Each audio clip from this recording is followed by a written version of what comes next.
Good afternoon students, मैं शुभम आप लोग के साथ एक बार फिर से आज मेरे यूट्यूब चैनल पे आप लोग को जो हमारा कल का टॉपिक छूटा हुआ था क्लास में, रीडिंग क्लास में जो हमारा टॉपिक छूटा हुआ था अधिगम के वक्र की बात कर रहे थे। अधिगम का वक्र छूट गया था, तो आज इसको हम कंप्लीट करेंगे। तो सबसे पहले हम जानते हैं कि अधिगम का वक्र एक ऐसी स्थिति होती है, एक ऐसी परिस्थिति होती है जिसके अंतर्गत हम यह कह सकते हैं कि एक बालक की जो अधिगम होता है, एक बालक की जो सीखने की क्षमता होती है या जो सीखने की प्रणाली होती है, उसमें बालक के अंदर परिवर्तन आता रहता है। ठीक है, कभी बालक का जो अधिगम होता है वो एक सरल रेखी में चलता है, कभी बालक का पैरेलल चलने लगता है। इस तरह की विभिन्न प्रकार की परिस्थितियां उत्पन्न होती है जिनको हम 4 श्रेणियों में विभाजित करते हैं। तो आइए डिस्कस करते हैं। सबसे पहला है वो है सकारात्मक या धनात्मक अधिगम वक्र ठीक है, इसको बोलते हैं पहला जो है सकारात्मक या धनात्मक अधिगम वक्र। इसमें ये आपका एक छात्र है, ठीक है, जो 0 से अपना अधिगम प्रारंभ करता है। ठीक है, ये छात्र की सीखने की मात्रा होती है, और ये होती है कि छात्र द्वारा लिया गया समय। ठीक है, सीखने में लिया गया कुल समय। जो इसमें जब हम बात करेंगे सकारात्मक और धनात्मक अधिगम वक्र की, तो यह प्राथमिक स्थिति होती है। और इस प्राथमिक स्थिति में बालक जो होता है वो ये कैसे सरल रेखीय विकास उसमें होता है। जो अधिगम होता है वो सरल रेखीय होता है, यानी कि प्रारंभिक स्थिति में बालक में जो अधिगम है वो कुछ इस प्रकार से होता है।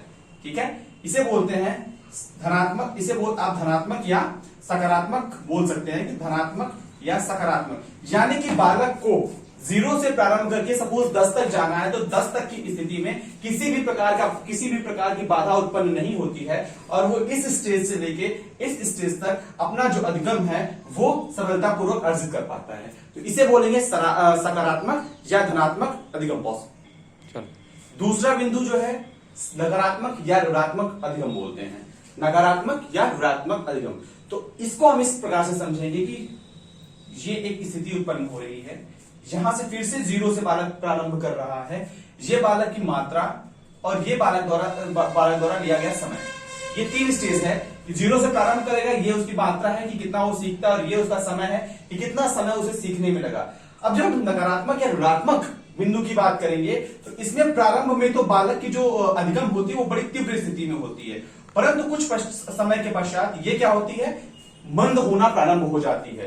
यानी कि यहां अगर आप बात करें 0 से प्रारंभ हुआ बालक का अधिगम प्रारंभ होकर जब ये 5वीं स्थिति तक पहुंचता, मान लीजिए 5 है, यहां तक पहुंचता है, तो बालक की जो सीखने की जो स्पीड होती है वो क्या होती है, तीव्र होती है। मगर एक स्थिति के उपरांत बालक की जो सीखने की स्थिति है वो धीरे धीरे मंद होना शुरू हो जाती है।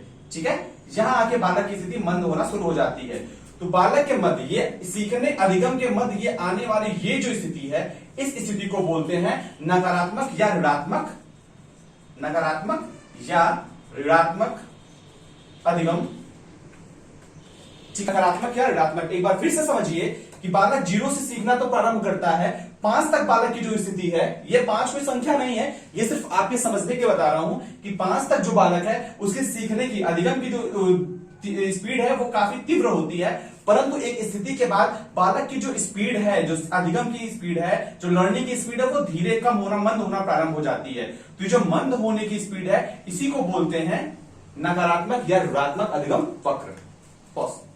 तीसरा बिंदु है जिसे बोलते हैं सरल रेखीय अधिगम वक्र।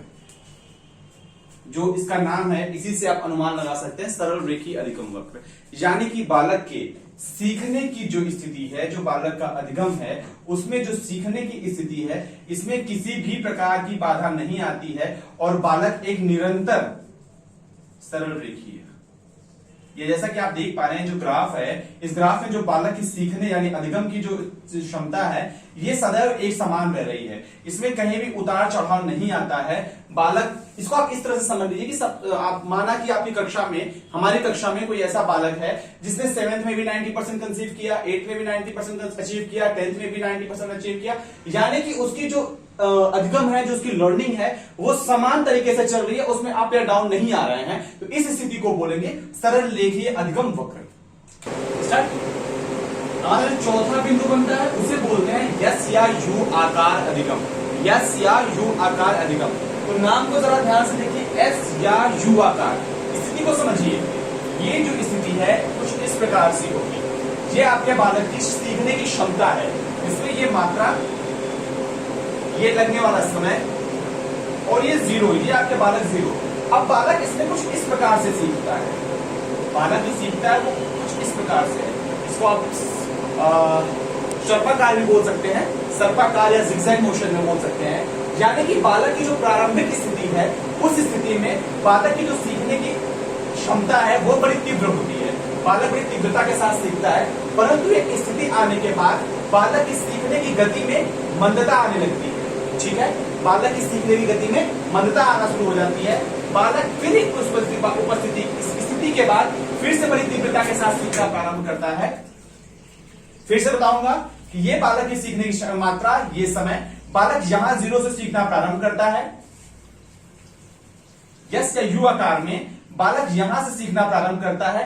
प्रारंभ में बालक की सीखने की स्पीड तेज है, फिर धीरे धीरे मंद होती है और फिर यह पुनः वही स्पीड पाता है, फिर ये आगे जाके मंद होती है, फिर यह पुनः स्पीड पाता है। अब इसको समझिए कि ये यहां से लेके यहां की स्थिति, यहां से लेके यहां की स्थिति, या इस स्थिति में बालक की जो सीखने की क्षमता है वो मंद हो जाती है। परंतु पुनः एक स्थिति प्रारंभ होती है, परंतु पुनः एक स्थिति प्रारंभ होती है जहां बालक की जो सीखने की क्षमता यानी अधिगम की क्षमता है वो बढ़ना प्रारंभ हो जाती है, और एक स्थिति के बाद फिर वो घटना प्रारंभ हो जाती है, और एक अंतिम पड़ाव आता है जहां बालक की अधिगम की जो क्षमता है वह सरल रेखीय हो जाती है, या फिर आप कह सकते हैं कि पुनः अपने जो उसकी प्राकृतिक स्पीड है, प्राकृतिक तीव्रता है, वो वहां से उसको सीखना प्रारंभ कर देता है। तो ये स्थिति आई थिंक आप लोग के समझ में आ चुकी होगी। अब एक बार मैं इसको फिर से आप लोग को क्लियर करना चाहूंगा कि यस या यू आकार से मतलब इस प्रकार से, सपोज आपके साथ का कोई सहपाठी है, उसने क्लास 6 में 70% अचीव किया, क्लास 7 में उसने 50% अचीव किया, क्लास 8 में उसने फिर से 65% अचीव कर लिया, क्लास 9 में उसका वो रेशियो करके 55% पे आता है, और क्लास 10th में उसका रेशियो जो जा रहा है वो जा रहा है 70% के आसपास। यानी कि अब इसको आप देखिए, वो 60 से शुरू करता है, अब यहां वो 55 पे आ गया, फिर वो अगली क्लास में 60 पे पहुंचता है, फिर वो अगली में 55 पे आता है, अगली में फिर वो 70 पहुंच जाता है।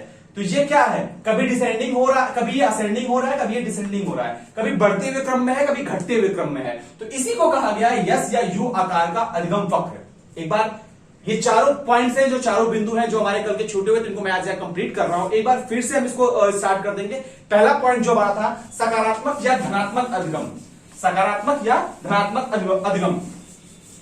यानी कि जब एक बालक, पहला पॉइंट क्या था, सकारात्मक या धनात्मक अधिगम, यानी कि जब एक बालक प्रारंभिक स्थिति में एक समान गति से नहीं, एक तीव्र गति से, ठीक है, समान सकारात्मक या नकारात्मक अधिगम, जब प्रारंभ में एक बालक किसी भी विषय वस्तु को पहले मंद स्थिति से, सकारात्मक या धनात्मक अधिगम की बात कर रहा हूं, जो पहला बिंदु हमारा था कि उस स्थिति में जब एक बालक प्रारंभिक स्थिति में थोड़ी मंद स्थिति में पढ़ना प्रारंभ करता है, लेकिन समय के साथ साथ उसकी जो गति होती है, जो अधिगम की क्षमता होती है, उसमें विकास होता चला जाता है और उसकी सीखने की गति दिन प्रतिदिन बढ़ती चली जाती है। तो इसे बोलते हैं सकारात्मक या धनात्मक अधिगम। पहले थोड़ा सा कंफ्यूजन हो गया था, मैंने सरल रेखी से कंपेयर कर दिया था, उसको क्रॉस कर दीजिएगा। एक्चुअली होगा ये कि जो बालक है, जो उसकी सीखने की क्षमता है, प्रारंभ में मंद होती है, प्रारंभ में मंद होती है, परंतु उसके बाद वो बढ़ती चली जाती है, उसमें तीव्रता आती जाती है। तो ऐसी स्थिति को बोलते हैं सकारात्मक या धनात्मक अधिगम।